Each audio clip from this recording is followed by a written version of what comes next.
Siraj you beauty, क्या performance दे डाली, आजादी के हवन कुंड में अग्नि चेतन कर डाली। भारत की उड़ान देखो, इंग्लैंड भर रहा है लगान देखो। कमेंट्री पे तो हमने देखा ही है आपको, बट थोड़ी कहानियां भी उसकी आज सुनना चाहते हैं। आप रणजी भी खेल चुके हैं हरियाणा की तरफ से, मतलब एक आदमी के इतने पहचाने कैसे हो सकती है जी, अब इसके लिए गेंद को ऊंचा ऊंचा जाना होगा, है ना। गेंद इतनी ऊपर जाए कि कुतुब मीनार जैसी, ये गर्दन ऐसी हो जाए, तब तो वो टाइमिंग उसका होगा।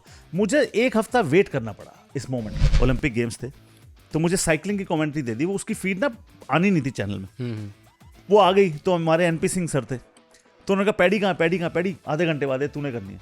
अब मुझे साइकिलिंग का कुछ पता ही नहीं। रगड़ दे खुद को मेहनत से, अकड़ को दफन तू कर दे, पकड़ ऐसी बना खुद की वो अंबर भी नमन कर दे। किसी को कोसना तो दोस्त मेरे सबसे आसान। क्या लेग पुलिंग तो छोटा वर्ड है। कई दफ़ा बगल वाला खिलाड़ी जो है वो इंटरनेशनल खिलाड़ी है, ठीक है। मैं फर्स्ट क्लास क्रिकेटर हूँ। फर्स्ट क्लास क्रिकेटर को इस देश में क्रिकेटर नहीं माना जाता। नहीं माना जाता। और पार्थिव पटेल ने कहा था ऑन एयर कि मुझे लगता है यॉर्कर आ रहा, विकेट बॉल, ठीक है।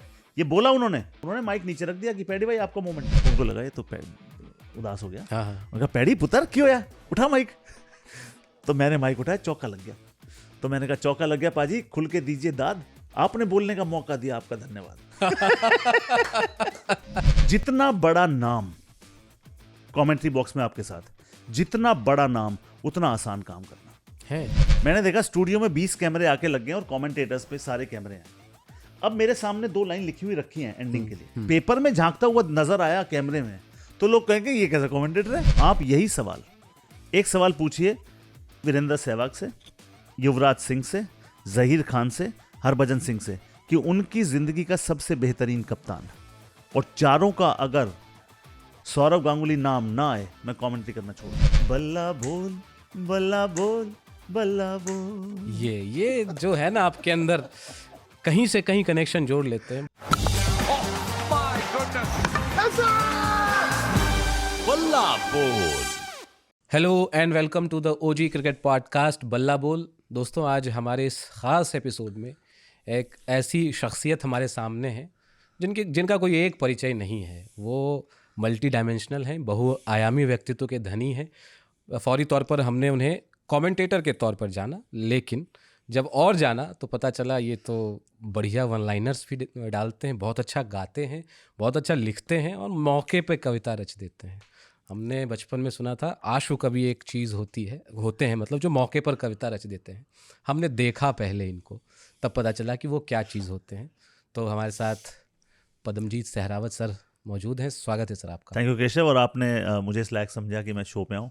आपके इस इनविटेशन का और आपके इस बेहतरीन तारुफ का बहुत बहुत शुक्रिया। सर, कमेंट्री तो हमने आपकी मतलब बहुत सुनी है, बहुत ज़बरदस्त कमेंट्री आप करते हैं। और हमारे इनफैक्ट हमारा एक व्हाट्सएप ग्रुप भी है पॉडकास्ट का, लोग एक कम्युनिटी ग्रो कर रहा है वहाँ भी लोगों की फरमाइश होती है कि ऐसे कमेंटेटर्स को बुलाएं जहाँ जो हमें पर्दे के पीछे की कहानी भी सुना पाए। तो कमेंट्री पे तो हमने देखा ही है आपको, बट थोड़ी कहानियां भी उसकी आज सुनना चाहते हैं।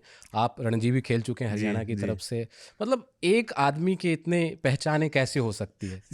जिसको घर चलाना हो वो अपना कुछ ना कुछ चलाता ही रहता है। तो मेरा मानना है necessity is the mother of all inventions. तो पहले मुझे नहीं लगता था कि मैं लिख सकता हूँ। जैसे जैसे किरदार बदलते गए, नई चीज़ें इख्तियार होती गई, और मेरा ये मानना है केशव कि मैं खाली नहीं बैठता। मुझे भगवान ने वो ताकत दी है कि मैं लिख सकता हूँ, क्रिएट कर सकता हूँ, धुन बना सकता हूँ, वन लाइनर लिख सकता हूँ। मेरी कविताएं कुछ हैं जो कि मेरी आप उड़ान में पढ़ सकते हैं मेरी किताब में, वो काफ़ी हिट्स हैं। और सबसे बड़ी जो हिट है वो मीठे बोलने पे है। मीठे बोलने पे मैंने लिखा कि लड़ बैठे मिलकर एक दिन चाकू खंजर और तलवार, मुद्दा था कौन है करता सबसे ज़्यादा गहरा वार, अटकम पटकम धूम धड़ाका, साबित करने पर तुले थे किसका घाव सबसे कड़ाका, देख रहे थे घमासान दूर बैठे शब्द और जुबान, मानो कह रहे हो कि कितना भी लड़ लो बिड़ लो, कितना भी दिए हुए घाव तुम्हारे मरहम पट्टी से भर जाते हैं, हम जब छोड़ते हैं तीर तो रिश्ते चीर हो जाते हैं, पगलों क्यों लड़ते हो ऐसी जंग जो जीत ही ना पाओगे, जो नुकसान हम करते हैं खाक तुम कर पाओगे। तो मेरा मानना है केशव कि कोई भी चीज़ अगर आपको तोड़नी है तो लहजा बदल कर बोल दीजिए, वैसे ही टूट जाएगी। पत्थर फेंकने की जरूरत ही नहीं है, ना आपकी शान कम हुई होती, ना रुतबा घटा होता। जो भी कहा थोड़ा हंस के कहा होता। और कितनी दफ़ा ये होता है कि आप क्या कहते हैं उसका इतना महत्व नहीं है जितना कि आप उसको कैसे कहते हैं। बिल्कुल, किस सलीके से कोई बात कही जाए तो सुनी जाती है। तो एक बार लखनऊ में 2 औरतें लड़ रही थी। एक ने दूसरी से कहा कि आप मुझसे फालतू बहस ना करें वरना मेरे पैर की जूती आपके सर की जीनत बन जाएगी। क्या अब आप बताइए, कह तो वो ये नहीं है कि फालतू बात मत करो वरना सर पे जूती मारूंगी, मगर कहने का तरीका आप देखिए। तो मैं जब भी कमेंट्री करता हूँ, मेरा ये एक इंटेंशन रहती है, ये एक हसरत हमेशा रहती है कि नयापन कुछ ज़रूर लाया जाए, भाषा के साथ कॉम्प्रोमाइज़ ना किया जाए, और नयापन अगर आप दे सकें जिससे प्योरिस्ट भी खुश रहें और जिससे आज की जो जनता है वो भी खुश रहे, क्योंकि उनको मसाला चाहिए, और जो पुराने प्योरिस्ट फॉर्म के हैं उनको भाषा में बिल्कुल वो चाहिए। तो आप एक समन्वय बना के चलते हैं, आप एक बैलेंस बना के चलते हैं, कोशिश वही रहती है। वही मेरा सवाल उसी से जुड़ा हुआ था कि जो शेरो शायरी की आमद हो गई है ना क्रिकेट कमेंट्री में, ये शुद्धतावादी जो लोग हैं, जो प्रॉपर ओल्ड स्कूल हैं, रेडियो स्टाइल की कमेंट्री सुनते हैं, उनकी एक शिकायत होती है सोशल मीडिया पर कि यार इसमें तो वैसे ही बैंटर्स चल रहे हैं, शेरो शायरी आ गई है। तो कितना पुट होना चाहिए उनका और साहित्य का? जी, पहले तो ये कि भाषा फुअड़ नहीं होनी चाहिए, है ना। फुअड़ अगर होने लगी भाषा तो फिर भाषा नहीं है। दूसरी चीज़ मैं आपको बताऊं कि वन लाइनर ख़राब चीज़ नहीं है, अगर सही वक्त पर दागे जाए, उसका टाइमिंग बड़ा इंपॉर्टेंट होना ज़रूरी है। जैसे मैंने एक बार मैं छक्के के वन लाइनर्स खुद लिखता हूँ, तो मैं एक बार लिख के ले गया कि नाप सके तो नाप आसमां इस उड़ां का कद, कि गेंद जब बहुत ऊंची चली जाए, नाप सके तो नाप आसमां इस उड़ां का कद, वरना तू भी ताली बजाए और छोड़ दे अपना पद। क्या बात। अब इसके लिए गेंद को ऊंचा जाना होगा, है ना। गेंद इतनी ऊपर जाए कि कुतुब मीनार जैसी, कि गर्दन ऐसी हो जाए, तब तो वो टाइमिंग उसका होगा। मुझे 1 हफ्ता वेट करना पड़ा इस मोमेंट का। बीच में 1-2 बार गेंद हवा में गई, पर तब नवजोत सिंह सिद्धू साहब के हाथ में माइक था। जब उनके हाथ में माइक होगा मतलब आपको मिलेगा नहीं। बिल्कुल। तो वो मेरे को जब मौका मिला तो मेरे ध्यान था कि फिर मैंने टाइमिंग पे उसको मारा। एक और जो कि बड़ा काफ़ी हिट हुआ, वो ये है कि अगर आप अपने आप में खुद को अंडर कंस्ट्रक्शन रखते हो तो ऊपर वाला आपकी बड़ी सही समय पर मदद करता है। तो मैं चूंकि लिखता हूँ बहुत ज़्यादा, तो एक बार ऑफ स्टिक के बाहर गेंद था, कवर ड्राइव मारने गए, सूर्य कुमार यादव कवर ड्राइव मारने गए और फेस खोल दिया, थर्ड मैन पे छक्का हो गया। नॉर्मली छोटी गेंद पे तो थर्ड मैन पे छक्का हो जाता है, ऊपर वाली गेंद थर्ड मैन पे नहीं जाती है। उन्होंने ऊपर वाली गेंद फेस खोल के छक्का मार दिया। तो मेरे मुख से निकला कि वारी वारी जाऊं। अब ये मेरे मुख से निकला, फिर मेरे ऊपर वाले ने मदद की। वो उसका समापन कैसे हुआ, वारी वारी जाऊं, इस शॉट के लिए शब्द कहां से लाऊं। क्या बात है। अब ये कह के आप माइक रख दो, क्योंकि ज्यादा बोलना कमेंट्री नहीं होती है, माइक ड्रॉप, उचित बोलना कमेंट्री होती है। और देखिए, आलोचना हर चीज की होगी और सबकी अपनी अपनी सोच है। जब तक भाषा के साथ मजाक नहीं हो रहा है, अच्छी भाषा का इस्तेमाल किया जा रहा है, नएपन का स्वागत करें। हालांकि जो बेसिक स्ट्रक्चर है वो कभी बदलना नहीं चाहिए, जो मूल है वो कभी बदलना नहीं चाहिए, आधारशिला कभी बदलनी नहीं चाहिए। उसके आप फ्लेवर थोड़े थोड़े नए ला सकते हैं, ये मेरा मानना है, मेरी कोशिश रहती है। कभी कहीं थोड़ी आलोचना मिली तो हम तो हाथ जोड़ के क्षमा उसको भी स्वीकार कर लिया, शिरोधार्य कर लिया। कमेंट्री कैसे, क्रिकेट आप खेलते रहे रणजी में हरियाणा की तरफ से, कमेंट्री की तरफ रुझान कैसे हुआ? कमेंट्री की तरफ 2005-4-5 में कॉन्टेस्ट हुआ था, ड्रीम जॉब हर्षा की खोज। तो वो नेशन वाइड टैलेंट हंट था, जैसे सिंगर्स के लिए इंडियन आइडल होता है, वो कमेंटेटर्स और एंकर्स के लिए था। उसमें मैं इंडियाज़ नंबर 2 आया, मेरा और आनंद नरसिम्हन का टाई हो गया था। फिर वो आखिरी राउंड क्रिएट करना पड़ा, सिंगापुर से लाइव आ रहा था, तो वो नंबर 1 बने, मैं नंबर 2 बना। वहाँ से ये सिलसिला शुरू हुआ कमेंट्री करने का। और आज ये मेरा सौभाग्य है कि विश्व की कोई ऐसी बड़ी लीग नहीं है जिसमें मैं कमेंट्री न कर चुका हूँ। अंग्रेज़ी में मैं प्रो कबड्डी कमेंट्री करता हूँ, क्रिकेट की हिंदी में करता हूँ, आप ओलंपिक्स कह लीजिए, एशियन गेम्स कह लीजिए, कॉमनवेल्थ गेम्स कह लीजिए, प्रो कबड्डी वर्ल्ड कप कह लीजिए, आप NBA कह लीजिए, विंबलडन कह लीजिए। तो ये मेरा सौभाग्य रहा कि सब में कमेंट्री में। सौभाग्य रहा, और रेंज भी तो है, रेंज भी कोई चीज़ होती है। एक चीज़ बताइए, आप इतने सारे स्पोर्ट्स के लिए, अपने लीग्स के लिए किया हुआ है, सबसे मुश्किल कौन सा स्पोर्ट्स होता है जहाँ पे कमेंट्री करना सबसे ज़्यादा एनर्जी जो डिमांड करता है? सबसे ज़्यादा एनर्जी, सबसे ज़्यादा एनर्जी जो डिमांड करता है वो प्रो कबड्डी। प्रो कबड्डी का फ्लेवर अलग है। देखिए, कोई भी अगर आप यंगस्टर्स हैं, कमेंटेटर बनना चाहते हैं, पहले तो आप अपनी भाषा पे काम कीजिए। आपकी भाषा, your language has to be number 1। चाहे आप अंग्रेजी बोल रहे हैं, चाहे आप उर्दू बोल रहे हैं, चाहे आप हिंदी बोल रहे हैं, आपकी भाषा सही होनी बहुत ज़रूरी है। दूसरा, फिर आप अपने आप में इन्वेस्ट कीजिए रोज़। मैं रोज़ रात को सोता हूँ तो खुद से एक ही सवाल पूछता हूँ, क्या मैंने खुद के अंदर आज इन्वेस्ट किया? और उसका उत्तर मुझे रोज़ हाँ चाहिए। चाहे मैंने रोज़ एक लाइन जोड़ी हो, कुछ नया शब्द सीखा हो, खुद में आप इन्वेस्ट कीजिए। सबसे ज़्यादा आज के दिन मज़ा भी मुझे ज़िंदगी में सबसे ज़्यादा आया है, और सबसे ज़्यादा जो कठिन भी शुरू में लगी वो प्रो कबड्डी कमेंट्री थी, क्योंकि उसका फ्लेवर अलग है और हर चीज़ का टेम्पो अलग होता है। आप साइकिलिंग की कमेंट्री एक बार आगे 2016 ओलंपिक गेम्स थे, तो मुझे साइकिलिंग की कमेंट्री दे दी, वो उसकी फीड ना आनी नहीं थी चैनल में, वो आ गई। तो हमारे NP सिंह सर थे, तो उन्होंने कहा पैडी कहाँ, पैडी कहाँ, पैडी आधे घंटे बाद तूने करनी है। अब मुझे साइकिलिंग का कुछ पता ही नहीं। अब मैंने बैठा, जितना सर्च कर सकता था आधे घंटे में जो किया। वो कहते हैं ना कि मंजिल मिले ना मिले मुकद्दर की बात है, आप कोशिश ना करो ये गलत बात है। वो जो मैंने पढ़ा था ना जी आधे घंटे में, वो सारा सिलेबस में आ गया। और उसके बाद 15 मिनट मैंने नॉन स्टॉप साइकिलिंग की कमेंट्री की थी। पीसीआर में बैठे तालियां बजी थी, मुझे याद है। तो सबसे ज़्यादा सराहना उस चीज़ की मिली है जो कमेंट्री आज तक जिंदगी में की भी नहीं थी।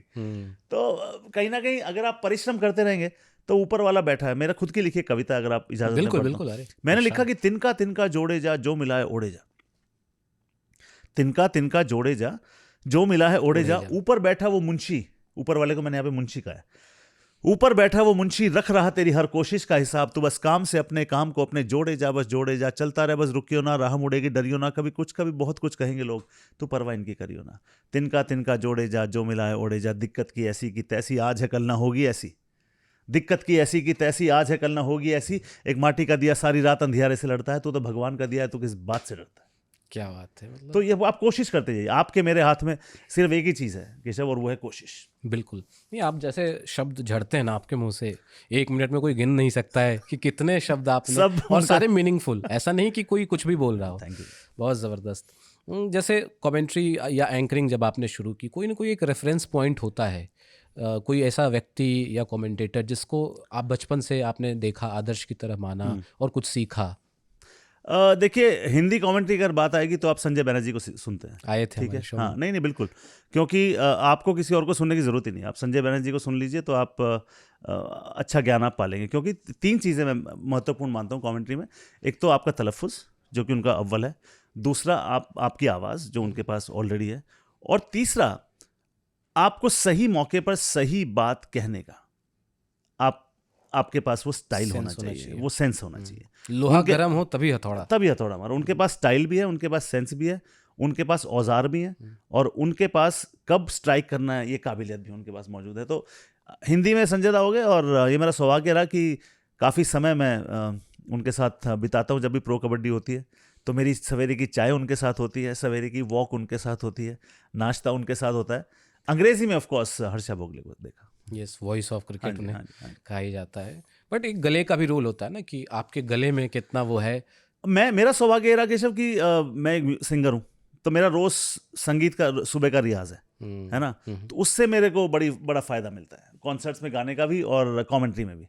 बिल्कुल, बड़ा मजा आता है, उसका बड़ा फायदा। बेस पहले आवाज में बेस नहीं था, वो रियाज कर करके बेस आ गया। मतलब अगर मैं अपना उदाहरण देता हूँ, मैं बहुत अच्छा नहीं गाता, बहुत ख़राब गाता हूँ, बट मुझे अक्सर गले की शिकायत भी होती है, पोल्यूशन भी है, उसमें एक फैक्टर है। बट अगर कोई युवा चाहे कमेंटेटर बनना, एंकर बनना, गले की हिफाजत कैसे करें? कुछ है इसका तरीका, कोई ट्रिक? जी, गले की हिफाजत ऐसे है कि फालतू ना बोले। मैं अगर मुझे कमेंट्री करनी है और मुझे 4 घंटे पहले पता है कमेंट्री करनी है, मैं बोलना बंद कर देता हूँ। अब बोलिए मत। लोग ये नहीं समझते कि जो आप बोल रहे हैं वो आप खर्च रहे हैं। कोई भी बड़ा सिंगर किसी बड़े गाने से पहले 4 घंटे पहले बोलना बंद कर देता है। लोग आवाज़ को बचाने के सोचते ही नहीं है। बड़ बड़ बड़ बड़ चट चट पट पट। अरे रुको रुको। हमें कोई भी गाना, अगर रोमांटिक सॉन्ग गाना है, हम सुबह 4 बजे गाएंगे हस्की वॉइस में। उस समय सबसे रॉ आवाज़ आपकी होती है। दिन भर फिर आप आहिस्ता आहिस्ता उस आवाज़ को और बनाते हैं। आपको रॉ रिकॉर्ड करने सुबह 4 बजे करेंगे। तो अपनी आवाज़ का ध्यान रखिए। और ये नहीं है कि मीठा मत खाइए, खाइए, ठंडा मत खाइए, खाइए, खट्टा मत खाइए, खाइए, हर चीज़ का लुत्फ उठाइए, लेकिन उसको प्रिजर्व करिए। ज़्यादा मत खर्चिए फालतू जगह। अति ना होनी चाहिए किसी नहीं, भी बिल्कुल चीज़ नहीं में। होनी चाहिए। आप मतलब म्यूजिकल भी कॉन्सर्ट करते हैं, गाते भी इतना बहुत अच्छा है, कुछ सुनाना चाहेंगे अपना कुछ? आप बताइए क्या सुनना आपको। नहीं, आपके फेवरेट जो है वो आप सुना दें। मैं आपको एक म्यूजिकल टॉकशाला जो मेरा बड़ा हिट हाँ, चल रहा है आजकल, बिल्कुल। उसकी एक झलकी आपको देता हूँ। तो मैंने अगर अपनी कविता पढ़ी कि रुकी है ये पवन तो क्या, थमी है ये बदर तो क्या, तेरी चलती नहीं तो क्या। रुकी है ये पवन तो क्या, थमी है ये बदर तो क्या, तेरी चलती नहीं तो क्या। क्यों आसा को तरसता है तू, तो मौला का बंदा है। जो बाहर ढूंढता है तू, वो तेरे अंदर बसता है। वो मंजिल तक पहुंचने का सूफियाना रास्ता है। रगड़ दे खुद को मेहनत से, अकड़ को दफन तू कर दे। पकड़ ऐसी बना खुद की, वो अंबर भी नमन कर दे। किसी को कोसना तो दोस्त मेरे सबसे आसान है। क्या बात है। किसी को कोसना तो दोस्त मेरे सबसे आसान है। कश्ती जिद पे जो हो तो पलटता भी वो तूफान है। दिए 2 हाथ हैं उसने, पांव भी तेरे 2 हैं। तू चल सकता है, तू दौड़ सकता है, दौड़ने के लिए तेरे पांव के नीचे है जमीन। जरा सोच उनकी जिनके हाथों में बैसाखी है। और उनका क्या जिनके पास बैसाखी के लिए हाथ भी नहीं। बहुत तो जबरदस्त। ये मैंने अगर बोला स्टेज पे, फिर मैं गाना गाऊंगा। तू धार है नदियां की, मैं तेरा किनारा हूं, तू मेरा सहारा है, मैं तेरा सहारा हूं, दो पल के जीवन से एक उम्र चुरानी है, जिंदगी और कुछ भी नहीं, तेरी मेरी कहानी है, बल्ला बोल बल्ला बोल बल्ला बोल। ये जो है ना आपके अंदर कहीं से कहीं कनेक्शन जोड़ लेते हैं, बहुत ज़बरदस्त। और मैं तो आपकी स्मरण शक्ति का कायल हूँ। मतलब लिखना एक अलग बात है, बट इस मतलब निपुणता के साथ उसको निभा देना बिना किसी फंबल के, नहीं, बिना इसमें अटके। ये ना कि सारे जो मैं बोल रहा था तो सारी कविताएं मेरी खुद की हैं, तो उसको ज्यादा जो खुद लिखा हुआ है वो वैसे ही रहता है ध्यान। बट होता है ना, जैसे मैं भी लिखता हूँ, थोड़ी बहुत लिखता हूँ, तो खुद उसे सुनाते वक्त एक आध शब्द इधर उधर हो जाते हैं मीटर से उधर, बट आपका एकदम पिच परफेक्ट। Thank you. बहुत ज़बरदस्त। कमेंट्री के कुछ किस्से मैं जानना चाहूँगा। आप बहुत ही ज़बरदस्त कमेंट्री करते हैं, और इसमें निश्चित तौर पर आपके संगीत का भी कहीं ना कहीं, जो आपकी लेखनी का भी योगदान होता है। कमेंट्री बॉक्स में क्या मतलब कुछ ऐसा हुआ, कभी महसूस हुआ कि इस वजह से आपको स्पेशल फील हुआ कभी, या कराया गया हो, या कहीं ऐसा लेग पुलिंग भी ऐसी हुई है कि यार नहीं ये तो नहीं बहुत नहीं, ज़्यादा। लेग पुलिंग तो छोटा वर्ड है। कई दफ़ा बगल वाला खिलाड़ी जो है वो इंटरनेशनल खिलाड़ी है, ठीक है, मैं फर्स्ट क्लास क्रिकेटर हूँ। फर्स्ट क्लास क्रिकेटर को इस देश में क्रिकेटर नहीं माना जाता, नहीं माना जाता, ठीक है। क्रिकेटर वही जो इंडिया खेला, और वो बात ठीक है क्योंकि वो इंडिया खेले। ये ठीक नहीं है कि जो इंडिया नहीं खेला वो प्लेयर नहीं है ना। तो कई इंसिडेंट ऐसे हो जाते हैं जब वो सामने वाला आपको दिखाने की कोशिश कर देता है कि एक्सपर्ट हम हैं, और बात ठीक भी है। तो मेरा रोल खिंचा हुआ है, मैं अपनी लाइन से बाहर नहीं जाता।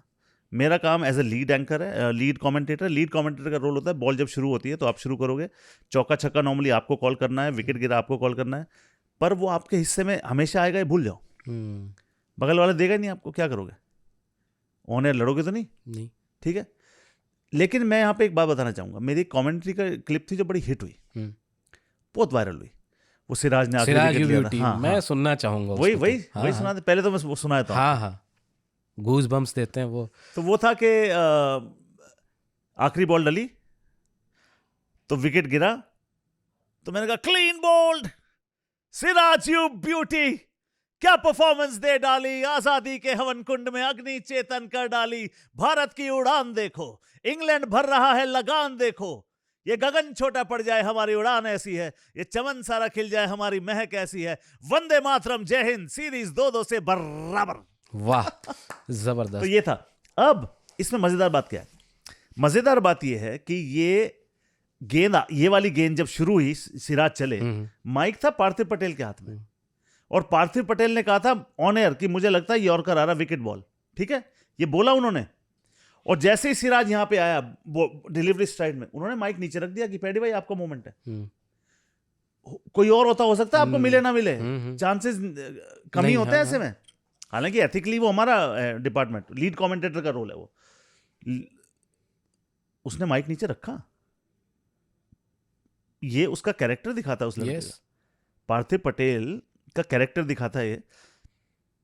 वो ना रखते मुझे मोमेंट ना मिलता।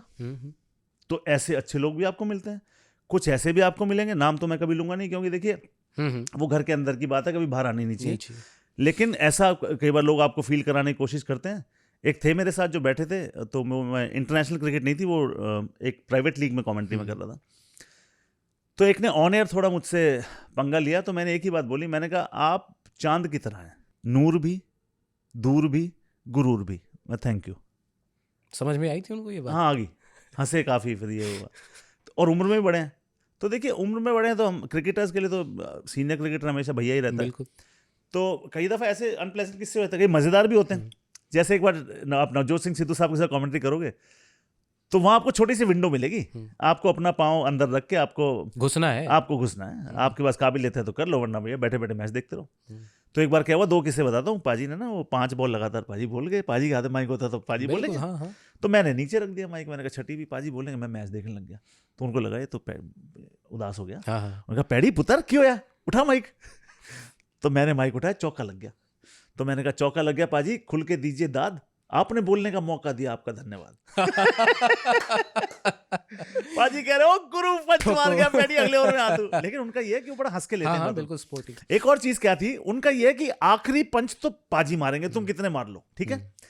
तो एक इंसिडेंट था, उन्होंने मेरे बड़े पंगे वंगे लिए और हंस रहे थे। तो पाजी को पंगे लेने का हक भी है, बड़े हेल्दी बैंटर। हाँ हेल्दी बैंटर, मेरे मजे ले रहे थे। ओ पैडी कविता मार दी तूने ऋषभ पे भी कविता मार दी गुरु, ऐसे कर। तो मैं इस दौरान पाजी ना कुछ पंगे ले रहे हैं, मेरा दिमाग चल रहा है कि क्या बोलना चाहिए मुझे, अब क्या बोलना चाहिए, मेरे दिमाग में मैं जोड़ रहा हूँ चीज़। तो मैंने जैसे ही पाजी ने माइक रखा, मैंने बोला कि पाजी माना आप हैं समंदर, मैं भी बहती नदियां हूँ, ब्रॉडकास्ट की दुनिया की देख चुका 2 सदियां हूँ। अब मेरे हिसाब से तो बड़ी तगड़ी लाइन है ना, रॉयल। मगर नवजोत सिंह सिद्धू साहब ठहरे, नवजोत सिंह सिद्धू फुल टॉस पे ले कहते अच्छा गुरु ज्यादा मैं मत कर, मेम ना बन जाएगा। नहले पे दहला। तो उनका रहता ही है। तो मजेदार किस्से भी हुए हैं, मगर देखिए कमेंट्री काम है, कमेंट्री प्लेजर नहीं है। प्लेजर है सिंगिंग, प्लेजर है लाइव परफॉर्मेंस करना। कमेंट्री करना एक सुखद अनुभूति हो जाती है जब बड़े मोमेंट्स आपकी लाइफ में आते हैं, वरना वो प्योर काम है। वो काम है जो आपको स्ट्रेस वाला काम है, आसान काम नहीं है वो। पूरा देश आपको सुन रहा है, आपके साथ 2 लोग और बैठे हैं, उनको आपने सुनना है, प्रोड्यूसर को कान में सुनना है, डायरेक्टर को आपको कान में सुनना है, आपको कहानी भी बुननी है, आपको प्रोड्यूसर जो कह रहे हैं कि सर अगला ये आएगा, ये प्लीज़ ले लीजिए, वो ग्राफिक भी आपको करना है, बगल वाले को क्यू भी देना है कि सर रुकिए। कई बार वो आपको समझेंगे, कई बार नहीं समझेंगे। ये चीज़ें लोग नहीं देख पाते हैं। एक कमेंटेटर की लाइफ आसान लाइफ नहीं है। अगर आप एक इंटरनेशनल जायंट हैं तो आपकी लाइफ ईजी है। मैं आपको एक आसान सा एक एग्जांपल देता हूं। जितना बड़ा नाम कमेंट्री बॉक्स में आपके साथ, जितना बड़ा नाम उतना आसान काम करना है। सुनील गावस्कर, रवि शास्त्री, 2 नाम मैं आपको बता रहा हूं। रवि भाई के साथ मैं परिचित था, बस हेलो हाय कभी होती थी, तो मुझे लगता था कि बड़े रोबस्ट हैं, बड़े पता नहीं साथ बैठेंगे। तो मेरे रोस्टर में देखा रवि भाई के साथ लगा हुआ है। अब मैं नॉर्मली अगर टेंशन में हूं भी तो दिखाऊंगा नहीं, मेरा अपना कॉन्फिडेंस लेवल अलग है, पर फिर भी मेरे को अंदर से था कि पता नहीं कैसा रहेगा। और तीसरा भी कोई नहीं था, हम दोनों ही थे। आप मानोगे मेरी जिंदगी का बेस्ट 20 मिनट्स थे वो। क्या बात, मतलब मक्खन। आप उनको कॉन्वर्सेशन में लाओ बिल्कुल, और वो आपका नाम लेके आपको जवाब देंगे। स्टिंट जब खत्म हुआ मेरे कंधे पे हाथ मारा, बहुत दम है। तो ये ग्रेटनेस होती है। आप बड़े तब होते हैं जब आप किसी को उठाइए। Be a hand that lifts, be a soul that cares, be a heart that beats. Yes, ये आपको चाहिए। मेरे साथ अगर आप किसी जूनियर को बिठाओगे, मैं ये कोशिश करूंगा पूरी कि वो निखर के आए। तो ये बड़े कमेंट्री के बड़े एक्सपीरियंसेस, मैं तो किताब लिख दूं इस पे। प्लीज लिखिए। वो पढ़ना बहुत सुखद रहेगा हमारे लिए भी। मतलब आपने कुछ नाम लिए, सबसे मज़ेदार कमेंट्री का जो स्टिंट होता है किसके साथ होता है, आपको लगता है यार मज़ा आ जाएगा? हरभजन सिंह। क्यों? हरभजन सिंह का ये है कि हरभजन सिंह के साथ बैठ के वो काम नहीं लगता। अगर किसी कमेंटेटर के साथ बैठ के, देखिए सनी भाई बैठे हैं, रवि भाई बैठे हैं, कंफर्टेबल हैं हम, लेकिन वो सीनियर हो गए, ठीक है। भज्जी एक तो मुझसे जूनियर है, लेकिन वो बहुत बड़ा लेजेंड है, ठीक है। और उसके साथ बैठ के ऐसा लगता है कि जैसे आप ड्राइंग रूम में बैठ के बातें कर रहे हो। मुझे याद है एक दिन ऑन एयर उसने एक बात कही कि पाजी ये हमारा सौभाग्य है कि हम आपके साथ कमेंट्री कर रहे हैं। तो उसको ये कहने की जरूरत नहीं थी, उसने ऑन एयर बोला ये। यस। तो ये उसका बड़प्पन है। इसीलिए तो हरभजन सिंह एक हीरा है। और मतलब ये मेरा सौभाग्य रहा कि जिंदगी में ऐसा मित्र मिला। बाद में कोई ऐसा हुआ कभी आपने कुछ कह दिया, बाद में किसी क्रिकेटर ने, किसी एक्सपर्ट ने टोका यार ये बात तुम्हें नहीं कहनी चाहिए थी? नहीं, मैं उस दायरे में नहीं जाता हूँ सर। मेरी लाइन बिल्कुल साफ है। जहाँ भी ये रिप्ले आ गया, वो बोलने की बात आई, तो वो तो अब तक नहीं हुआ है। टचवुड आगे होगा तो मैं ज़रूर आपको बताऊंगा। आई होप नहीं हो तो ज़्यादा बेहतर है। कमेंट्री करनी है, मान लीजिए कोई बड़ा मोमेंट है, जैसे आपने सिराज वाला वो वायरल गया, आज भी जब मैं सुनता हूँ, आपने अभी सुना है तो मेरे रोम जो है पुलकित हो गए थे। तो क्या प्रिपेयर करके आप गए थे कि ऐसा कुछ मौका आ सकता है? देखिए, तैयारी तो होनी चाहिए। बड़ा मोमेंट आएगा, अगर आप तैयारी करके नहीं जा रहे हैं तो आप किस बात के कमेंटेटर हैं। लेकिन हुआ ये कि जैसे ही वो 9 विकेट गिर गए, मैंने देखा स्टूडियो में 20 कैमरे आके लग गए और कमेंटेटर्स पे सारे कैमरे हैं। अब मेरे सामने 2 लाइन लिखी हुई रखी हैं एंडिंग के लिए, लेकिन मैं अगर देख के उसमें बोलूंगा भी, हालांकि रेफरेंस के लिए आप एक देख सकते हो, लेकिन मैं अगर पेपर में झांकता हुआ नजर आया कैमरे में, तो लोग कहेंगे ये कैसा कमेंटेटर है, ये तो देख के बोल रहा था। जबकि प्रिपेयर करना चाहिए, वो ठीक बात है। लेकिन फिर मैंने एक बात सोच ली, मैंने कहा जो होगा देखा जाएगा, मैं देख के नहीं बोलूंगा।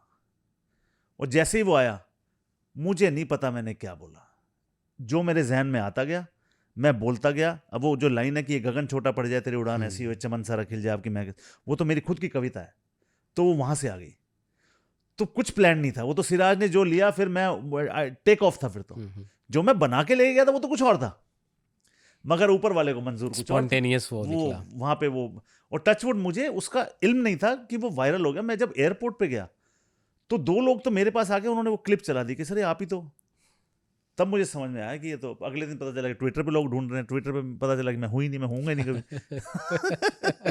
कोई किस्सा है क्या इससे जुड़ा हुआ ट्विटर? नहीं, लोग मुझे नहीं पसंद सर। अच्छा, मुझे नहीं पसंद वो, मतलब मैं तो, मेरा बस चले मैं सोशल मीडिया पे ना हूँ। वो तो लोग कह रहे हैं कि जब लोगों को, अब मेरा काम सारा सोशल मीडिया से आता है तो जरूरी भी है, थोड़ा होना चाहिए, पर वो मेरा ये मानना है कि एक कानून इस देश में जरूर होना चाहिए कि ये जो अश्लील अभद्र भाषा का इस्तेमाल सोशल मीडिया पे होता है, और चलो हम लड़कों पे तो आप लिख लो तो हम तो जेल लेंगे, आप लड़कियों की पोस्ट पे आप देखें क्या क्या लिखते हैं लोग, और वो जेल में नहीं है। बिल्कुल। Are you kidding me? बहुत बेसिक है ना कि भाषा की मर्यादा तो निश्चित नहीं, आप किसी भी लेडी की उस पे, आप हमारे पे भी नहीं लिख सकते। आपको कुछ चीज पसंद नहीं है, आप लिखिए सर मुझे पसंद नहीं आया। बिल्कुल। आपको कौन अधिकार देता है आपको ये? तो ये तो कानून आना चाहिए। आप किसी फीमेल के उस पे ऐसे अभद्र कमेंट लिख रहे हैं, जैसे ही कमेंट कोई लिखता है सीधा जेल में होना चाहिए। बिल्कुल सही बात, मैं इत्तेफाक रखता हूँ इससे। आप इतना अच्छा लिखते हैं, बोलते हैं, उसके लिए पढ़ते कितना है ये बहुत सर, बहुत। मैं कवि दुष्यंत साहब का बहुत बड़ा फैन हूँ। उनकी कविता है कि हो रही है पीर पर्वत सी पिघलनी चाहिए, अब हिमालय से कोई गंगा निकलनी चाहिए, अब हाथ लहराते हुए कोई लाश चलनी चाहिए, सिर्फ हंगामा खड़ा करना मेरा मकसद नहीं, मेरी कोशिश है कि ये सूरत बदलनी चाहिए, तेरे सीने में नहीं तो मेरे सीने में सही हो कहीं भी आग, लेकिन आग जलनी चाहिए। तो ये तो मज़ा आ जाता है जब आप पढ़ते हैं। अब जब आप पढ़ते हैं कि लिखा गया था कि नन्ही चींटी जब दाना लेकर चलती है, चढ़ती दीवारों पर 100 बार फिसलती है, चढ़कर गिरना गिरकर चढ़ना ना अखरता है, मन का विश्वास रगों में साहस बढ़ता है, कुछ किए बिना जय जयकार नहीं होती, क्योंकि कोशिश करने वालों की कभी हार नहीं होती। इसको पढ़ के मैंने 2 लाइनें लिखी थी। मैंने लिखा कि बिना सिका भुट्टा 20 का, सिका हुआ भुट्टा 40 का, कीमत बढ़ानी है तो जलना तो पड़ेगा। सही बात है, तपना तो पड़ेगा, कुंदन पड़ेगा। छाया है कोहरा छटता नहीं है, पास को तो ठीक दूर का दिखता नहीं है, तपन पड़ेगी तब ये कोहरा हटेगा, इस कोहरे को हटाने के लिए सूरज को निकलना पड़ेगा, कीमत बढ़ानी है तो जलना पड़ेगा। मैंने फिर लिखा कि चिकनी मिट्टी धरी धरी किसी काम ना आए, चिकनी मिट्टी कोने में रखी किस काम की, चिकनी मिट्टी धरी धरी किसी काम ना आए, पानी डालो थोड़ा गूंदो क्या क्या रूप दिखाए, बैठे बैठे सपने देखो देखने में क्या जाए, पर बैठे बैठे देखने से अपने पूरे तो ना पाए, चिकनी मिट्टी धरी धरी किसी काम ना आए। अभी हाल ही में मेरा एक कोट था, कैसे बड़ा हिट हुआ। मैंने लिखा कि लगता है रब रूठा है, लगता है रब रूठा है, कैसे मनाया जाए, चलिए मेहनत का एक डोज और बढ़ाया जाए, कि मंजिल मिले ना मिले मुकद्दर की बात है, आप कोशिश ना करो ये गलत बात है। कि मुझे मेरा हक मिला तो नहीं है, मुझे मेरा हक मिला तो नहीं है, पर मुझे कुछ गिला भी नहीं है, पर गिनूं अगर मेहरबानियां तेरी तो मेरे पास अपना कुछ बचा ही नहीं है, कि जो है वो है तो तेरा ही। एक फिर वो जो म्यूजिकल टॉक शो लगा आप जिक्र कर रहे थे, वो रील बड़ी वायरल हुई जहां मैंने लिखा कि no matter how new your car is, no matter how big your house is, no matter how huge your bank balance is, the size of your grave will always be the same. अब की करते रहते हैं, किड़किड़ करते रहते हैं, इस फलाने ने ये कह दिया, ढिमके ने ये कह दिया। यार तुम फलाने ढिमके के लिए जिंदगी जीने आए हो? मैं तो कहता हूँ जलने वाले बहुत जरूरी है जिंदगी में। Jealousy is the homage paid by the inferior to the superior. मुरझाए फूल पे थोड़ी भंवरा मंडराता है, आप बताओ, मुरझाए फूल पे भंवरा मंडराता है? नहीं। तो अगली बार आपसे कोई जले तो कहो आहा स्वाहा। गजब, मतलब मजा ला देते हैं आप। एक चीज मैं सुनता आया हूँ, आप लोग कमेंट्री करते हुए अक्सर जिक्र भी करते हैं, कमेंटेटर्स कर्स। हाँ। मानते हैं आप? है कोई चीज? नहीं है, कुछ नहीं, ब्लेम हमारे पे आता है, हम तो ले भी लेते हैं अपने आप पे ब्लेम। क्योंकि देखिए कोई चीज़ अगर अच्छी हो रही है तो उसको उसकी सराहना करना भी तो हमारा कार्य ही तो है। तो उसकी तारीफ हम नहीं करेंगे फिर लोग कहेंगे तो अरे तो यार तारीफ भी नहीं करते हैं। तो कई दफ़ा देखिए अतिशयोक्ति अलंकार कुछ नहीं होता कमेंट्री में, मेरा मानना है। तो हम तो जो जो दिखता है वो हम दर्शाते हैं। तो ये चीज़ है मगर अच्छी चीज़ है। इससे क्या होता है कि हम खुद पे हंस भी लेते हैं। हाँ ये है। अच्छा, बस आईपीएल में भी मैं देख रहा था या कभी इंटरनेशनल मैच में भी ब्रॉडकास्टर्स तरह तरह के नुस्खे आजमाते हैं। वहाँ पे कैंप बना दिया, जैसे वीरू कैंप और ये कैंप, तो बीच में बैठा कमेंटेटर फंस जाता है कि किधर जाऊँ किधर। ऐसे सिचुएशन में कैसे कमेंट्री करते हुए प्रेजेंस ऑफ माइंड कैसे हैंडल करते हैं? सर उसमें बेस्ट ये है कि जो लाइव पिक्चर्स आ रही है ना उस पर आ जाओ आप, क्योंकि वो जो बैंटर चल रहा है वो चलने दो उनका। आप चुपचाप से अपना जो लगी, और ये पीछे कर दिया गया मिड ऑफ को, मिड ऑफ का खिलाड़ी अब लॉन्ग ऑफ की जानिब, और पीछे अगर आप देखेंगे स्क्वायर लेग का फील्डर अंदर, थर्ड मैन ऊपर, फाइन लेग ऊपर, लॉन्ग ऑन पीछे, ठीक है। आप वो उसकी व्याख्या कर दीजिए। उसकी व्याख्या आप कर देंगे तो निश्चित तौर पे आप उस टॉपिक से हट गए, और आप कोई आपको कुछ कह भी नहीं सकता। अरे भाई पिक्चर्स थी, मुझे तो बोलना ही है, लीड का काम ही है पिक्चर से बोलना। तो वो थोड़ा स्मार्टली आपको देखना पड़ता है। फेवरेट क्रिकेटर आपके कौन रहे हैं? मेरे growing up hero Sunil Gavaskar, Sunil Gavaskar, Kapil Dev. और ज़िंदगी में यही था कि दोनों से अगर मिलने का सौभाग्य प्राप्त हो, बचपन में जब हम थे तो ऐसे लगता था, और उनके दोनों के साथ दोनों का आशीर्वाद मिला है, दोनों का प्यार भी मिला है। कमेंट्री बॉक्स का इंसिडेंट बताता हूँ आपको। तो मैं बैठा था, मेरे बगल में सुनील गावस्कर साहब बैठे कमेंट्री कर रहे हैं। तो ओवर जैसे ही ख़त्म हुआ था, ख़त्म होने के बाद मैंने उसको, जो स्पॉट बॉय होता है, मैंने इशारा किया भाई थोड़ा पानी दे दे। तो अगली बॉल इतने ओवर जल्दी कट के आ गया। तो डायरेक्टर ने कहा 3-2-1 क्यों पैडी। तो मैंने एकदम माइक उठा के शुरू हो गया। मैं देखता हूँ, मैं बोल रहा हूँ, बगल में ना एक हाथ है जो एक बोतल का ढक्कन खोल रहा है। सुनील गावस्कर साहब मेरे बगल में एक बोतल का ढक्कन खोल के पानी लेके मेरे पास ऐसे ग्रेटनेस तैयार बैठे। तो वो ना विकेट गिर गया। अब विकेट गिर गया तो मैंने वो बोला, सनी भाई ने उसका रिप्ले बोल दिया, ब्रेक में फिर चले गए। तो मैंने हाथ जोड़े, मैंने कहा सर क्यों पाप करा रहे हो। सुनील गावस्कर साहब मानता देखिए, मैंने वहाँ पानी मांगा, उनके पास बोतल रखी थी, उनको वो जरूरत नहीं थी। हाँ, जरूरत नहीं थी, वो ढक्कन खोल के ऐसे बैठे हुए कि लो तेरा पानी तैयार है। तो इसीलिए बरगद का पेड़ होता है कि उसे छाया देनी आती है। सही बात है। इसलिए लोग बड़े हो जाते हैं। तभी मैंने आपको कहा, जितना बड़ा कमेंटेटर आपके साथ बैठा होगा उतनी आसान कमेंट्री आपके लिए होगी। दिक्कत आपको आती है औरों के साथ। कुछ नहीं, नाम नहीं बीन्स स्पिल नहीं करना चाहिए। नहीं सर, नाम वो लेना मैं जिंदगी में ना लूँ। वो तो देखिए, क्योंकि वो घर अंदर की बात है। वो अगर मैं बाहर कभी बता दूं तो फिर तो मैं I have not been a good teammate, और वो मैं बताऊंगा भी नहीं कभी। सही बात। मैं कमेंट्री पे किताब लिख दूंगा, नाम किसी का रिवील नहीं करूंगा। इंतजार तो रहेगा मुझे उस किताब का। नहीं, मैं लिखूंगा जरूर सर, लेकिन नाम किसी का नहीं होगा, क्योंकि ये मर्यादा है। अगर किसी ने मेरे से पहले किसी इंसिडेंट को छाप दिया फिर मैं पूरा बताऊंगा, लेकिन मैं नाम नहीं लूंगा कभी, पहले नहीं लूंगा। किसी ने अगर खुद लिया, उड़ता हुआ तीर किसी ने लिया, फिर ठीक है, फिर तो आपने चाबी दे दिया। आ जा भाई मैदान में। सुनील गावस्कर और ग्रोइंग अप कपिल देव साहब का आपने नाम लिया। एक एरा था 90s का, फिर सचिन तेंदुलकर आए, विराट कोहली को भी आपने देखा, कमेंट्री भी किया आपने। तो ग्रेटनेस की बात होती है, सोशल मीडिया पे भी हम देखते हैं ओपिनियंस डिवाइडेड होते हैं, एक जनरेशन का भी फ़र्क है। आपके हिसाब से सचिन या विराट? देखिए मैं एक ही चीज़ कहता हूँ यहाँ पर, 90s में जब वो दौर था, सचिन तेंदुलकर जब आउट होते थे, आउट होते ही टीवी बंद हो जाता था, बंद, लोग मैच देखना बंद कर देते थे। ये जवाब है, आप समझ लो, फिर डिकोड कर लो। ये जवाब है, ये जवाब है। बिल्कुल। कैप्टनसी की बात होती है, आपने बहुत सारे कप्तान भी देखे, सौरव गांगुली को भी देखा, उसे पहले भी देखा होगा। हमारी स्मृति में चूंकि हम उस समय बड़े हो रहे थे तो वहीं से रेफरेंस आता है। या आप पहले का भी नाम लेना चाहें तो ले सकते हैं। सौरव गांगुली को देखा, राहुल द्रविड़ को देखा, है ना, महेंद्र सिंह धोनी आए, इसके अलावा आप देखें भी विराट कोहली, रोहित शर्मा, शुभमन गिल भी एक दौर रहा है। तो सबसे स्टैंड आउट जो कैप्टन आपको दिखता है, सौरव गांगुली। क्यों सौरव गांगुली? इसलिए क्योंकि सौरव गांगुली जब कप्तानी मिली तो वो मैच फिक्सिंग एरा के एकदम बाद मिली। चीज़ें अस्त व्यस्त थी, परेशान करने वाली हवाएं बहुत हवा में तैर रही थी, हर ओर से आप निशाने पर थे। ऐसे में उस टीम को बनाना, मैं आपसे एक सवाल पूछता हूं, आप यही सवाल एक सवाल पूछिए वीरेंद्र सहवाग से, युवराज सिंह से, जहीर खान से, हरभजन सिंह से कि उनकी जिंदगी का सबसे बेहतरीन कप्तान, और चारों का अगर सौरव गांगुली नाम ना आए मैं कमेंट्री करना छोड़ दूं। बड़ी बात है। वो इसलिए क्योंकि वीरेंद्र सहवाग को यह कह दिया गया था, वीरू तू चिंता मत कर, फेलियर से मत डर, 10 इनिंग तो मैं दूंगा तेरे को, इसके बाद मेरी पावर खत्म हो जाएगी, मुझे भी सिलेक्टर्स को जवाब देना पड़ेगा, तू खुल के खेल। वीरू ने अगले मैच में 100।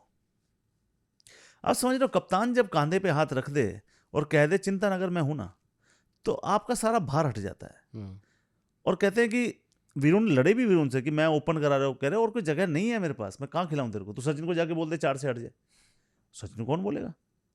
तो वीरू ने कहा ब्लेसिंग इन डिस्गाइज रही मेरे लिए, मगर मुझे वो कहता है पूछ लीजिए आप, ये तो मैं 4 नाम गिनवा रहा हूँ, 5-6 और भी होंगे जिनसे आप पूछेंगे कौन थे फेवरेट कैप्टन, कैफ से पूछ लीजिए, कैफ भी मोहम्मद आशीष नेहरा, ये सब लोग, सौरव गांगुली। तो सौरव गांगुली कप्तान वो है जो टीम बनाए। सौरव गांगुली ने कई दफा अपनी पोजीशन भी छोड़ी ओपनिंग की, तो वो देखिए इस मामले में तो तारीफ करनी पड़ेगी। बिल्कुल, मज़ा आता है आपसे बातचीत करने में लगातार। आपकी एक उड़ान जो किताब है, हाँ जी, वो इंस्टाग्राम पे मैं देखता हूँ, लोग ऐसे भी किताब को हाथ में लेकर के पढ़ते रहते हैं, बड़ी वायरल होती है, कुछ सुनाइए उससे। जी उसमें मैं 2 कविताएं आपको पढ़ देता हूँ। एक तो माता पिता पे मैंने लिखा कि बैंक की EMI चुकानी है, चिंता लगी रहती है, ब्लैकलिस्ट ना हो जाऊं, फिक्र लगी रहती है।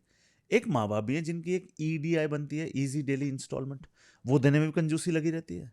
धूप में बाप तपता है, चूल्हे में माँ जलती है, तब जाकर औलाद पलती है। एक लोन है जो करना है चुकता, जो माँ बाप का ना हुआ किसी का हो ही नहीं सकता। फिर जबरदस्त माँ पे मैंने अलग से लिखी कि पूरा विश्व जिससे जन्मा उस आकार की बात हो रही है, विश्व के सबसे मुकम्मल प्यार की बात हो रही है, वाह क्या बात हो रही है, माँ की बात हो रही है। बच्चा मुसीबत में दिखे यूसेन बोल्ट को पीछे छोड़ देगी, 100 मीटर का रिकॉर्ड तोड़ देगी, ज्यादा बोलोगे फोड़ देगी, विश्व के सबसे पक्के प्यार की बात हो रही है, माँ की बात हो रही है। अपनेपन में दुनिया की एक सगी अपनी की बात हो रही है, बदलते रंगों में पक्के रंग की बात हो रही है, एक वीरांगना एक दबंग की बात हो रही है, वाह क्या बात हो रही है, माँ की बात हो रही है। तो ये माँ पे पूरी मैंने नहीं सुनाई क्योंकि फिर लोग खरीदें कैसे। फिर पापा पे पोएम कभी नहीं होती, पापा पे लिखता कोई नहीं। मैंने पापा पे लिखी, वो सबसे ज्यादा वायरल हुई।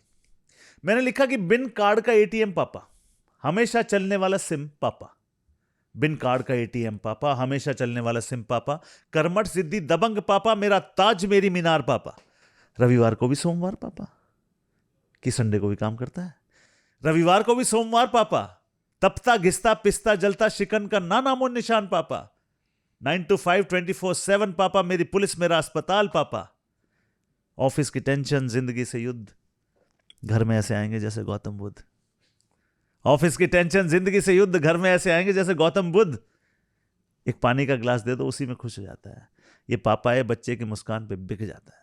तो ये पोएम भी जरूर पढ़िए, पापा है। बिल्कुल, बहुत जबरदस्त। और एक जो मेरी फेवरेट पोएम है वो है कि दिक्कत तो आती है जिंदगी में, है ना, आएगी, कि दिक्कत तो आई है और जम के आई है, आओ ऐसे आलम में एक दूसरे का साथ बने, पकड़ के छूटे ना जो, आओ ऐसा हाथ बने, मतभेद किनारा कर दें अब, द्वेष पराया कर दें अब, शीतलता दे जाए जो, आओ ऐसी आस बने, पकड़ के छूटे ना जो, आओ ऐसा हाथ बने।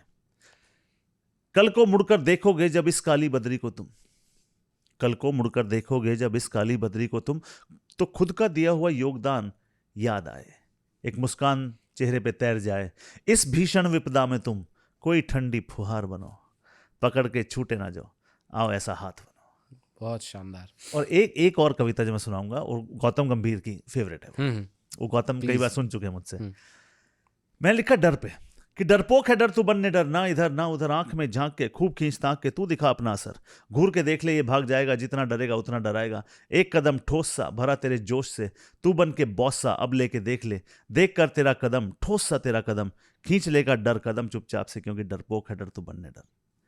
क्यों हलवा पूरी खिलाता इसको, क्यों हलवा पूरी खिलाता इसको, मेहमान नहीं शैतान है, इसको झट से मार दे, आईने में देख, डर जो तेरे अंदर बैठा उसको अब तू बाहर फेंक, डरपोक है डर तू बनने डर। क्या बात, मतलब ज़बरदस्त, मैं स्पीचलेस हूँ। एक दो सवाल और है मेरे। जी, आप जी। चूंकि रणजी में भी कमेंट्री करते हैं, डोमेस्टिक हाँ भी जी, कवर करते हैं, तो कुछ एक नाम लेना चाहेंगे जैसे मतलब जो स्पेशल टैलेंट आपको लगता है कि इनको देर सबेर आप इंडिया के लिए खेलते। मैं अभी विजय हजारे की कमेंट्री करने जाऊंगा जल्दी, तो फिर मैं एक स्पेशल बाइट वहां से डाल के आपको भेजूंगा क्योंकि वो फिर करंट टैलेंट जो मुझे दिखेगा मैं वो जो बताऊंगा आपको। चलेगा? बिल्कुल चलेगा। हाँ। मतलब पीछे का भी हाँ। कुछ बता सकते हैं आप? देखिए, एक नाम जो मेरे जहन में आता है वो हर्ष दूबे है। तो मेरे को लगता है इस खिलाड़ी में बड़ा पोटेंशियल है, और जो भी ताज़ा मैं देखूंगा, मैं विजय हजारे की कमेंट्री करने जाऊंगा, मैं पक्का बताऊंगा। ठीक है। और एक तो वो होता है ना कि आप रणजी की कमेंट्री कर रहे हैं या डोमेस्टिक मैचों की कमेंट्री कर रहे हैं, तो इंटरनेशनल मैचों के मुकाबले क्या वो आसान होती है कमेंट्री करनी? हाँ, वहाँ टेंशन कम होती है, टेंशन होती नहीं है। लोग कम होते हैं सुनने वाले, देखने वाले? ना, वो तो होते ही हैं, कम होते हैं, लेकिन माहौल भी बड़ा रिलैक्स रहता है। प्रेशर इंटरनेशनल क्रिकेट में बहुत तगड़ा प्रेशर है, मतलब प्रोड्यूसर भी हैं, डायरेक्टर भी हैं, वो तो वहाँ भी होते हैं, पर कंपैरेटिवली डोमेस्टिक क्रिकेट का प्रेशर मतलब वो तो मस्ती है। एज अ कमेंटेटर कोई हसरत जो अभी तक अधूरी है? देखिए जी, मेरा ये मानना है कि अगर आप रोज़ खुद का बेस्ट वर्जन नहीं अगले दिन बनते हैं, तो फिर आपकी ग्रोथ हो नहीं रही है। तो इच्छाएं तो बहुत हैं कि कोई इंटरनेशनल मैच हो रहा है और पहला फ़ोन मुझे आए कि सर अवेलेबल है। ठीक है, सौभाग्य रहा है कि ODI वर्ल्ड कप किया, T20 वर्ल्ड कप किया, 5 IPL हो गए, सब ठीक है। लेकिन हाँ, वो ये कि वो टाइम ऐसा है कि कमेंट्री पैनल बन रहा है और पहला नाम लिखना है, तो फ़ोन लगाओ जी तो वो चाहिए। बहुत बढ़िया। आप मतलब क्रिकेटर भी रहे हैं, फर्स्ट क्लास खेला हुआ है आपने। बहुत सारे ऐसे क्रिकेटर्स, आशीष नेहरा, वीरेंद्र सहवाग, इरफान पठान, बहुत सारे क्रिकेटर्स को आप पर्सनली जानते भी हो। आपके साथ वो खेले या मतलब उसी उम्र के हैं, उनके बारे में कुछ कोई किस्सा कुछ याद आ रहा हो? देखिए, वीरेंद्र सहवाग के बारे में मैं एक चीज़ आपको बताता हूँ कि एक टेरी पे मैच था, हरियाणा और दिल्ली का। टेरी ओवल गुड़गांव के पास एक ग्राउंड है, तो टेरी क्या है ना, उसके जो पवेलियन है वो ऊपर चढ़ के है, तो ऊपर से नीचे ग्राउंड दिखता है। वो बहुत कम पवेलियन ऐसे हैं जब ऊपर से थोड़ा ढलान पे नीचे ग्राउंड दिखता है। तो वीरू ऐसे आया, वीरू ने ग्राउंड देखा, वीरू कहता है यहाँ तो मैं टी तक 200 कर दूंगा। तो मेरे भाई साहब थे वहाँ पे, उन्होंने कहा बड़ा एरोगेंट है यार ये तो। मैं बोला एरोगेंट नहीं है, ये कॉन्फिडेंस है। उसने कर दिया 200। वीरू बीइंग वीरू। कितने किस्से आप देख लें। एक बार युवराज सिंह के साथ हो गया था, तो गुड़गांव की बात थी, टेरी की। तो उसमें क्या था कि जो तब कप्तान थे परिंदर शर्मा, वो 2 ओवर के लिए बाहर चले गए थे, तो समय सीनियर सबसे मैं ही था। तो कहा पैडी तू देख ले यार 2 ओवर। तो मैं उस समय कप्तान, अब युवराज खेल रहा था, युवराज के साथ एक खिलाड़ी था अंकुर कक्कड़। अंकुर ना विकेट पे भाग रहा था, 1-2 स्पाइक्स मैंने होते। तो मैंने एम्पायर को बोला, मैंने कहा सर देखो हमें तो बैटिंग करनी है बाद में। तो युवराज आया, कह रहा कहाँ भाग रहा है, कहाँ भाग रहा है, कहाँ भाग रहा है। तो मैंने कहा speak when you are spoken to. मैंने कहा तेरे से बात नहीं हो रही। और अच्छा हाँ। तो युवराज कह रहा अच्छा क्या क्या ऐसे। तो मेरे मन में और तो कुछ आया नहीं। मैंने कहा ये गुड़गांव है, जाने नहीं दूंगा। और कह के मैं हंसने लगे जोर जोर से। मैं क्या करूँ। धमकी वहां से युवराज हंस रहा, उन्होंने जप्पी डाली। हाँ, आज भी मेरे को याद है कि युवराज को याद होगी ये बात। तो सोच के हंसी आती है, मतलब धमकी दे रहा है, गुड़गांव है। बहुत जबरदस्त। लेकिन बड़ा सौभाग्य रहा कि ईश्वर ने जो दिया बहुत दिया जी, वेरी ग्रेटफुल।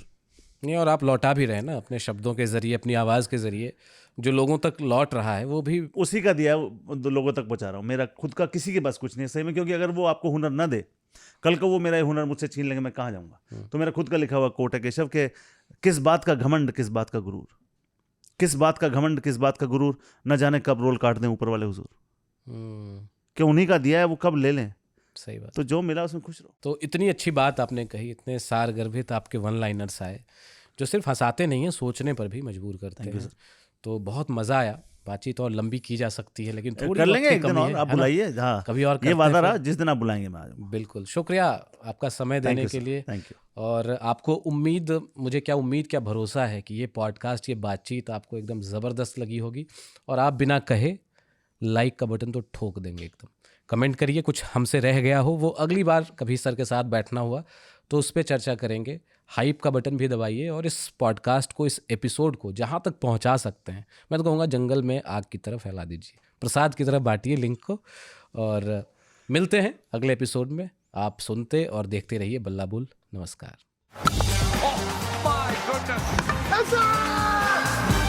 बल्ला बोल।